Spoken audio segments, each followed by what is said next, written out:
Support for this podcast comes from the St. Alphonsus Neuroscience Institute, offering technology to provide treatment for neurological, neurosurgical, and neurointerventional conditions. This includes a dedicated neurotrauma ICU for critical care of the brain or spine and a 24/7 stroke team. More at stalphonsus.org. Look, we know budget meetings can be dull, but that's exactly what this year's Idaho legislative session has been all about. We break down the latest budget moves, plus all of the week's news from the State House on our Legislative Roundup newsletter. Kick off your Monday with our recap by subscribing at boisestatepublicradio.org.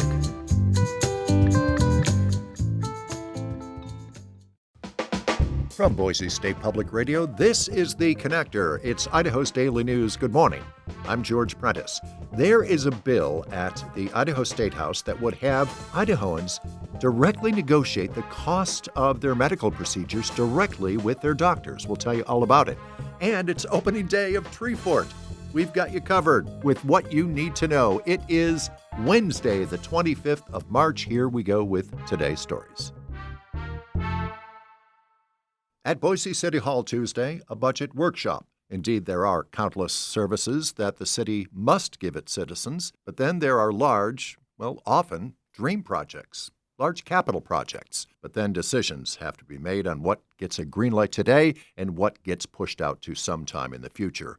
Boise Mayor Lauren McLean set the tone, saying the discussion should be intentional with new ideas, but with a cautionary eye on costs. And I really hope to have a rich discussion with you from the perspective of both. I see this like a collaborative discussion. I'm going into this budget with a sense of both collaboration and caution, given the constraints that we have in rising costs.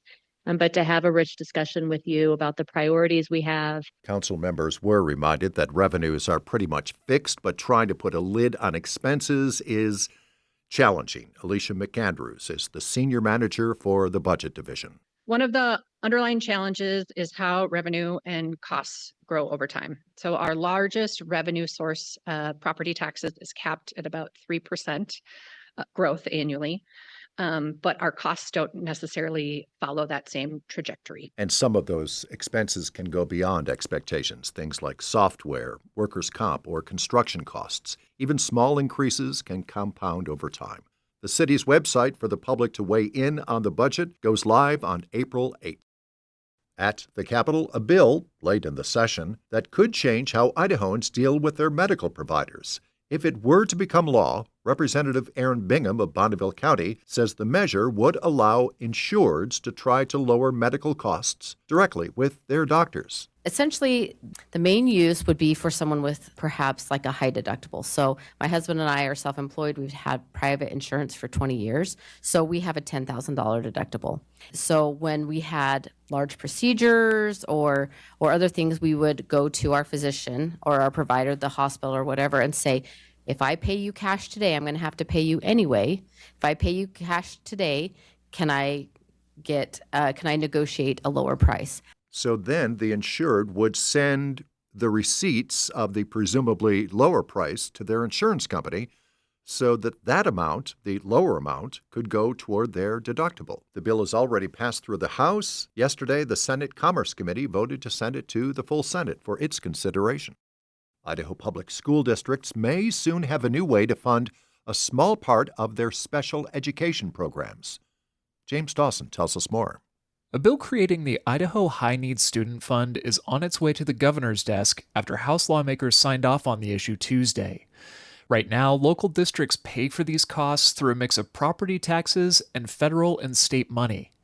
Republican Representative Ron Mendive, who sponsors the bill, says Idaho taxpayers will likely cover these costs one way or another because federal law requires states to fund special education. This is money that's going to be spent from somewhere. We can't just ignore it and it'll go away. Someone has to foot this bill. The new fund uses $5 million from existing funds to pay for the first year. After that, it would need cash from the legislature, grants, or donations to stay afloat. Republican Representative David Levitt opposed the bill for philosophical reasons. We are all about helping the kids and helping the students. But for me, this bill is an expansion and a growth of government, and it's going to be an ongoing obligation for all of us. Once the bill reaches Governor Brad Little's desk, he'll have 5 days to sign it, veto it, or let it pass into law without his signature. James Dawson, Boise State Public Radio News. Well, today is opening day for Boise's 14th annual Treefort Music Fest. And that means street closures, limited parking, and a lot more pedestrians. Monica Esquivel is our guide. The festival's larger concerts will mostly take place at Julia Davis Park, while other events will be hosted in venues across downtown. Festival director Eric Gilbert says they're expecting a crowd. If you count all the bands, all the volunteers, everybody that attends the festival, I think last year our estimate was around 18,000 per day. So we're kind of expecting about 10% growth on top of that. Broad Street between 5th and 6th will be closed until Monday, as will 8th Street between Broad and Front. Parking on 3rd Street south of Myrtle will be unavailable during the festival, and parking near venues is very limited. Gilbert says road safety is a real concern, but reduced traffic helps with pedestrian flow. But there's not a lot of parking around the event, so you're not dealing with this normal situation where a lot of people are getting in their cars right after the event and trying to drive.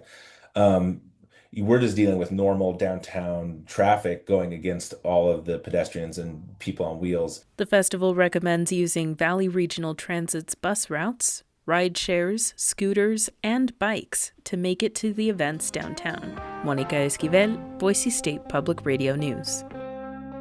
And that is today's episode of The Connector. I'm George Prentice. We'll see you back here on Thursday. Say, if you've got a story idea or a question, reach out. We'd love to hear from you. Email us at podcasts@boisestate.edu. Podcasts@boisestate.edu. I'm George Prentice. We'll see you back here tomorrow.